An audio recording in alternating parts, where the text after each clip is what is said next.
What is ERP? Let's find out what is ERP in a plain and simple language. This is Hassan Mir. The term ERP stands for Enterprise Resource Planning. So what is ERP? Is it a name of a software or is it a name of a company? Actually, ERP is name of a type of software, or you can say a class of software. One of the main attributes of an ERP software is that it provides an end-to-end information management solution for a company. The ERP software could be used by all departments within the company to manage the information. So the objective of an ERP software is to provide right information to the right person and at the right time. A typical ERP software covers various business areas because it's an end-to-end solution for a company. Examples of business areas covered by an ERP software are product management, manufacturing processes, sales, marketing, finance, human resources, procurement, etc. A typical industry-scale ERP software is modular in nature, meaning it consists of various applications. And these applications or modules are connected to each other. Focus of each module is a particular business area. For example, we will have a module to manage finances of the company, we will have a module to manage human resources, etc. These modules, although are almost standalone applications, but they do communicate with each other. Examples of two types of communication are given on the screen. Let's say one module is storing data about a certain entity, let's say employees, and another module wants to refer to employees as well. So module 2 is not going to maintain its own copy of employees table. It's simply going to share information with module 1. That prevents duplication of data. And also information does flow from one module to the other. Best example is the accounting entries that are created by different modules are copied over to general ledger module. So we understand that ERP modules are connected to each other. Since modules are connected, management of a company could run reports on any aspect of the business to get a complete view of activities. This is a very important benefit that connectivity of modules give you a complete view in management reports. Reports help executives make strategic decisions. This is only possible if modules are connected to each other. Another advantage that an ERP gives you being modular is the licensing. If a company requires only 3 modules, it doesn't have to buy all the 200 modules. It can simply purchase 3 modules. So licensing is usually based on group of modules. When we talk about ERP end users, we are mainly talking about 2 types of users, business users and managements or executives. Business users are responsible to perform day-to-day operations. Usually they enter data, they run operational reports, and management is not responsible for day-to-day operations. They are merely responsible to make decisions, and in order to make strategic decisions, they have to run reports and perform inquiries. Sometimes they directly use ERP systems, sometimes they are indirect users. The process of making an ERP system ready to be used by the client is called implementation. It's not as simple as just simply installing ERP system and start using it. We have to go through an implementation process. And this is what an implementation process looks like from a very high level perspective. Number 1, you find out the business requirements of the client, how client wants to use ERP system and what is he expecting from ERP system, and how client is currently performing its business. So this all comes under the business requirements. Second, you configure the ERP system in such a way that it starts behaving as per the requirements. ERP systems are very flexible. They could be configured in any way you want. And number 3, if there are any unique requirements of the client that are unable to be met by any functionality of the ERP system, then those requirements are called gaps. We list all the gaps and we come up with a solution for those gaps. So we do understand that implementation of an ERP project is to find out how client wants ERP to work and then to configure the ERP accordingly. But the implementation is an opportunity for the client to fix how he does things. He might want to modify the way he does things and change them according to the industry best practices. So there are one way of doing things which are accepted by the industry, and then they are not so good way of doing things. So usually in ERP project, some business process restructuring is also involved, where client is modifying, or client wants to modify the way he perform the business processes. So then you will configure the ERP system not according to how currently client is doing business processes, but how he wants to do business processes after accepting industry best practices. ERP implementation is performed as a project. So a project is initiated to complete ERP implementation.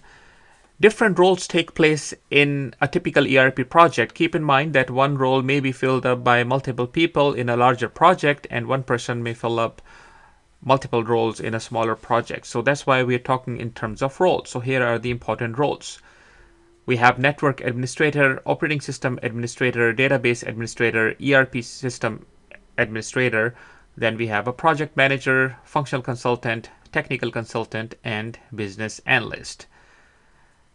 Keep in mind that ERP application is a separate software and database management system is a separate software. ERP application or software does require a database to manage the data.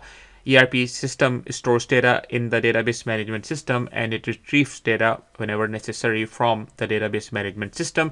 Some ERP software like Oracle e-business suite only works with certain databases like Oracle. Some ERP systems like SAP, for example, can work with multiple data with one of the many choices of databases, so client can decide which database they want to use.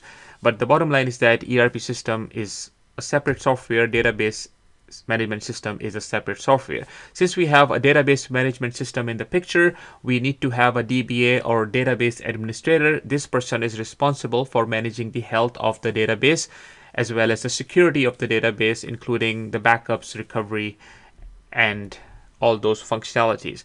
Then we have ERP system administrator, and this person is responsible for managing the health and security of the ERP software. So DBA is responsible for making sure database is available whenever needed, and ERP system administrator is responsible for making sure that ERP system is working as per expectations. Now keep in mind that the term ERP system administrator is a generic term. When talking in terms of implementation of a particular ERP system, then different terms are used. In SAP, the term basis administrator is used. In Oracle world, the term system administrator is used, but we're talking in a generic context right now. Keep in mind that both ERP and database software are running on top of an operating system. Operating system is running on top of the hardware. Since we have an operating system in the picture, then we need a person to look after operating system. Examples of operating systems are Linux, Unix, or Windows. Operating system administrator is the person who is responsible for the health of the operating system. So we understand that operating system administrator is a person who looks after the health of the operating system. We also have network in the picture. Network connects all the computers together. Network is not simply collection of wires. It also includes those pieces of hardware that assist in connection like routers and hubs, etc. So we need a person to look after the health of the network, and that person is called network administrator. Then we have functional consultants. They are the most important people in an ERP implementation project. They possess strong knowledge of the ERP system. They are the experts in configuring the ERP system, and they are the experts in how the ERP system works. They collect business requirements and they perform the configuration to the business. Then we have business analyst. They are the users either from the business side or they are external consultants, but they expect to understand how business should work, and they act as a bridge between functional consultants and the business. And all the business requirements are supposed to go through the business analyst. So they are the experts of how business works, and functional consultant is closely in touch with the business analyst in terms of finding out the business requirements. Then we have functional gaps, as we have already discussed. Not all business requirements could be handled by the ERP functionality. There are always few things left, and most common example is some unique report that client needs, which is not available in out-of-the-box ERP system. So those requirements are called gaps, and these gaps have to be filled up, and filling up those gaps are called customizations, because somebody has to go under the hood and modify the system so that it could fill the gaps. And those somebody who go under the hood are called technical consultants. They are expert in the technology on which ERP system is built on. Like SAP technical consultants would be expert in ABAP language. Oracle technical consultants would be expert in not only PLSQL language, but also the tools like forms and reports on which the ERP system has been built on. So these people will go under the hood and modify the system so that some functionality could be created to fill out those gaps that were there. So we have talked about technical consultants. They're experts in the technology, and they can modify the software to fill out the gaps. They can modify existing reports, existing screens. They can create new reports, new screens, etc. Talking about technical consultants, we have to discuss the concept of interfaces as well. ERP system does communicate with other software running within the company as well as outside the company at supplier or customer sites, for example. And the communication between the two software takes place through interfaces. You can consider interfaces as a set of tables and programs. These technical consultants are expert in writing these programs to put data in interface tables and to read data and validate data that is sitting in the interface tables, and then it could be imported into the actual ERP systems tables. So technical consultants are required whenever ERP system is supposed to communicate with other third-party software. The person who is running the whole show is called project manager. Everybody is reporting to the project manager. A person may be reporting to two people. For example, a DBA might be reporting to project manager for the duration of the project only, and also to his own department manager, maybe the director of the information technology, for example, or vice president or manager in that department. But the point here is that for the duration of the project, all these roles will be reporting to the project manager as well. A person may be reporting to multiple project managers if they are involved in multiple projects. Project manager is a person who is responsible if the project fails and deserves the most applause if project is successful. So he is doing the complex task of coordination between all the roles. When the project is finished, the ERP system is now available to be used by the company, and that is called go live. Go live is the day on which the ERP system is in production. And after that, warranty period begins. This period is already negotiated earlier before the start of the project. During the warranty period, the project team will be providing support. Once the warranty period is over, then project team is not responsible for supporting the application, and somebody else has to take on the support role. Therefore, the training will be taking place by the functional consultants, and they will be training either the staff members or maybe some other contractors if the support role has been contracted out, and they will be trained in what are the common issues, how to resolve those issues, etc. Now let's talk about backend a little bit. There are multiple computers taking role in the scenario of an ERP system, and these computers are called servers.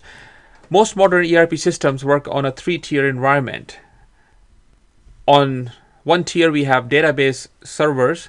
There could be more than one server as well on a tier. So tier would be a set of related computers. So we'll have database server as one tier, application server, and then the personal computer of users. On application servers, we'll have the ERP system running, and on that we have database management system running, and then we have computers that users are using, and usually only a browser is required to access most modern ERP systems. So the computers that users are using are not really heavy duty, they are thin computers. So in a tier, you can have multiple servers as well to create load balancing. For example, if you have thousands of users, you can have multiple application servers, each connected to the same database server, or maybe multiple mirrored database servers. So this was a discussion about the tiers. Let's talk about environments. Usually, a company would have 3 or 4 environments: development, testing, and production. Each environment would require the 3-tier system, and in each tier there could be multiple servers. You perform setup in an environment, and you can move the setup from one environment to the other, and the moving of setup is called transporting the setup. So a functional consultant would go in, and after getting the business requirements, he would perform the setup on a development environment, and he would perform some testings, and once he's happy, he's gonna let users do the testing on a test environment, and a production environment where you can start using the system, and this would be called go live.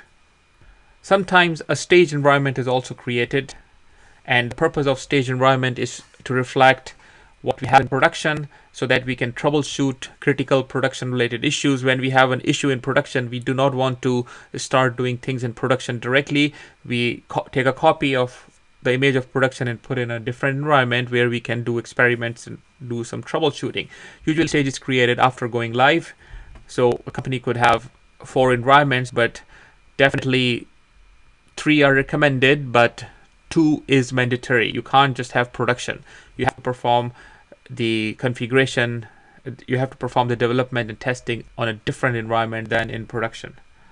The term refresh is used to copy latest production data from production to other environments. So when you are going live, obviously there is no data in production, but when you have gone live, you might want to copy production's data to other environments so that you can do troubleshooting, and if you want to do some testing, you need to have latest data from production. So the term refresh is used for that purpose.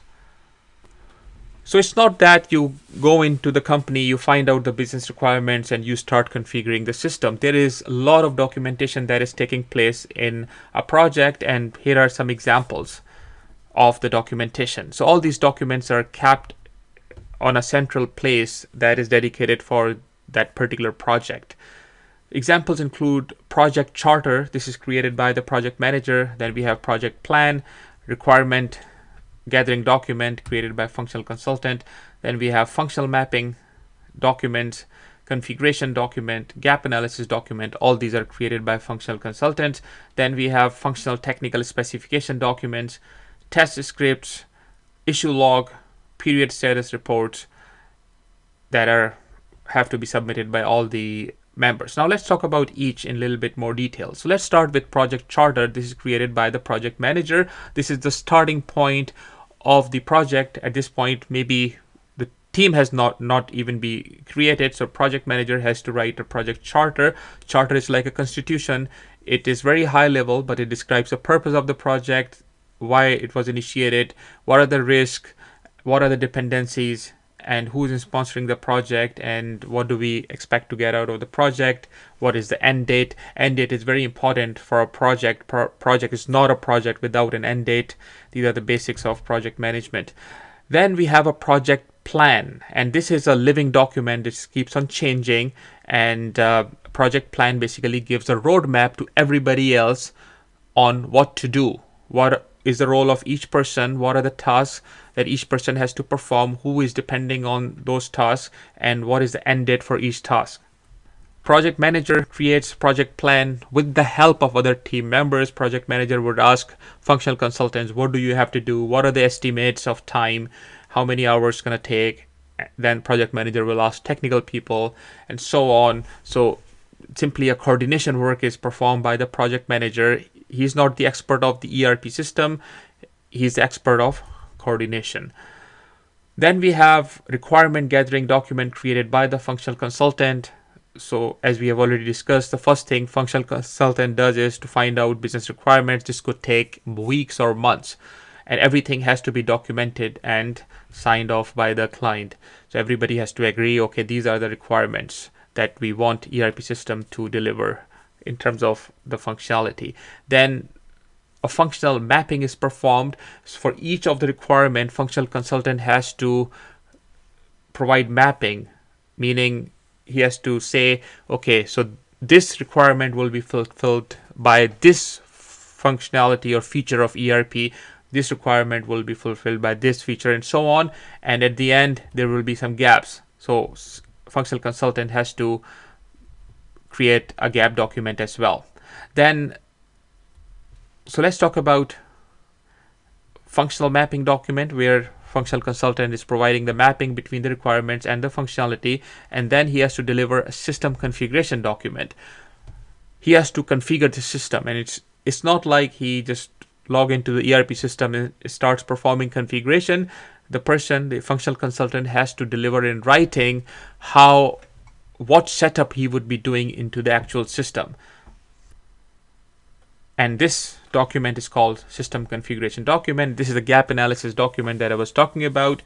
This would be a result of functional mapping document. There would be some requirements that are left to be mapped.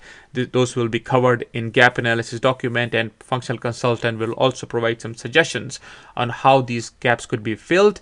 And once everybody agrees, technical consultants will come in, and then a specification document would be created for each gap. A specification document would deliver the details of the solution, and this solution will involve some customization. So functional consultant will provide functional specifications that, okay, please write a program that should do this and that, and technical consultant will provide technical specifications saying, okay, this program will do this and this, but this program will do this and this using this algorithm or this strategy at the back end, and this would be the flowchart of the program. So all the technical details will be covered by the technical specification document, and sometimes technical consultants write both functional and technical specification documents.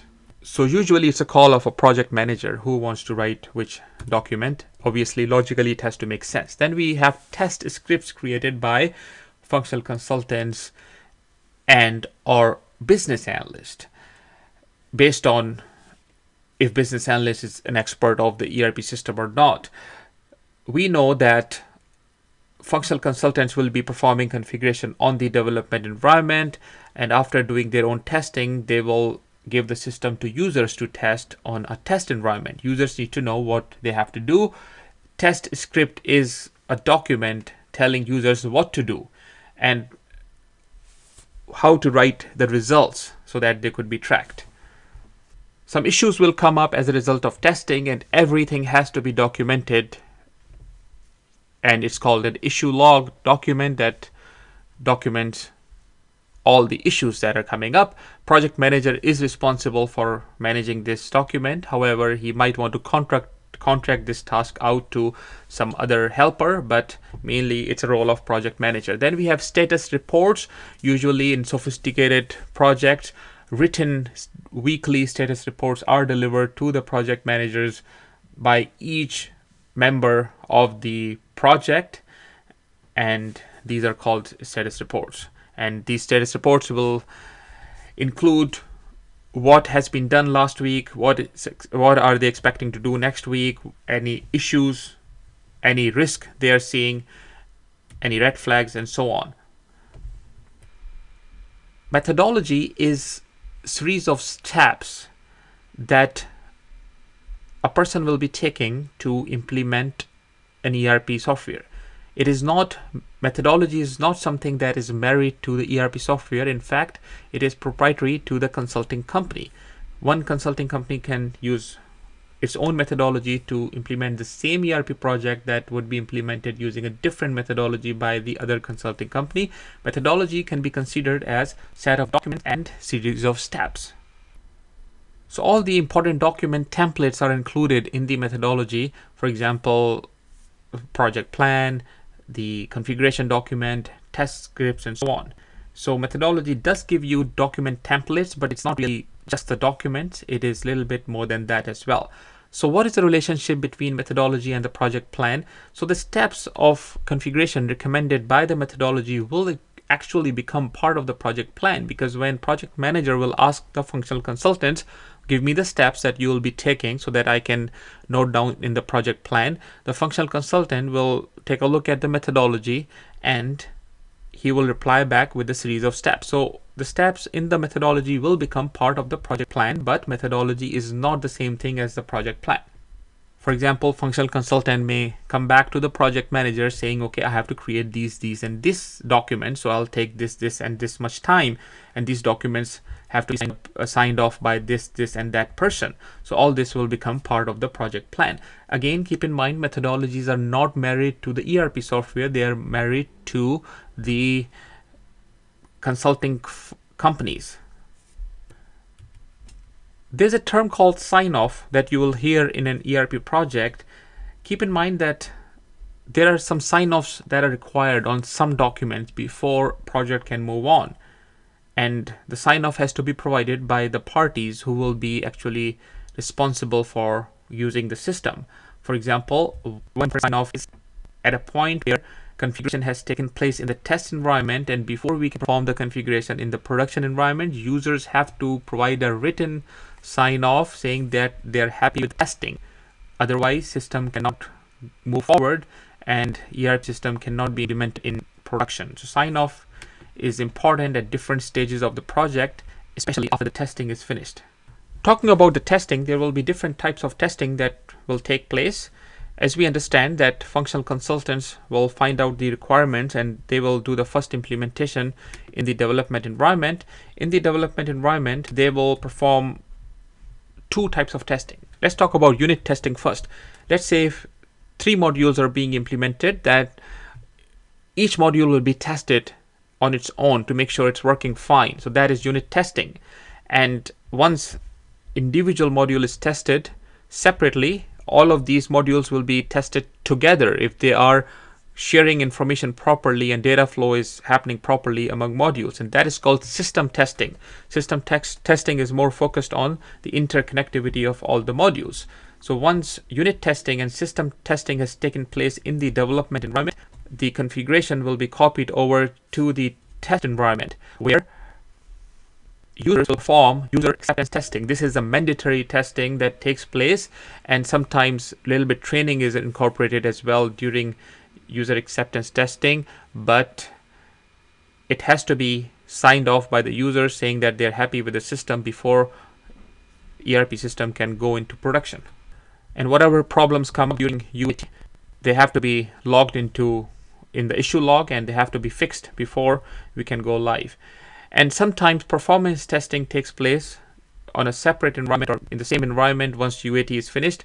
And this is in the picture if there are tons of transactions that has to be dealt with by the ERP system. So if we have huge number of transactions in the picture, then performance testing will be in the picture, and here dummy data will be loaded and it will be tested if system is able to process all these data in the required time or not.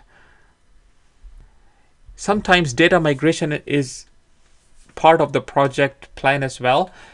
If there is some legacy system before the implementation of a new ERP system, then client may want to migrate part of the data or all the data from legacy system into the ERP system. Then the data migration becomes a mini project. It is sometimes very complex to deal with. Both functional consultants and technical consultants have to take role in this mini project, and sometimes it's a mega project, sometimes it's a project on its own, sometimes data migration is part of the ERP implementation project. So, but not all the time data has to be migrated. So the term data migration means migrating data from old legacy systems into the new ERP systems. It's not simply copying a data, it has to be massaged and brought into a new format and sometimes filtered. So it is very complex than simply copying the data from one system to the other.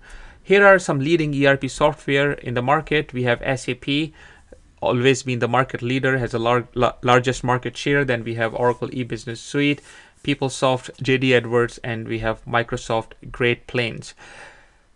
So all these 3, Oracle E-Business Suite, PeopleSoft, and JD Edwards, are from Oracle Corporation. They have purchased companies along the way. So now they have all these 3 leading ERP software in their product portfolio, and they have created Oracle Fusion ERP by combining the best parts of all these three ERP systems, which is also in the market.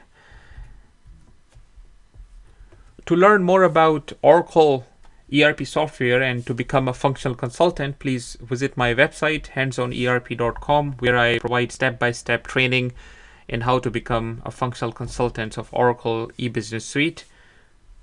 Thank you for watching this presentation.